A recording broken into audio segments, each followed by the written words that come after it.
So this is our Fadal 3016. You can see here, machine's running, program is up and running, regular standard control, 7,500 RPM. You can probably, hopefully hear the spindle at the moment. And again, if you're hearing noise in the background, this is an extrusion shop, so we make lots of noise in the background.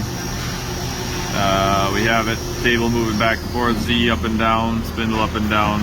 Program done, pretty short one. We'll just run it one more time. Hit start.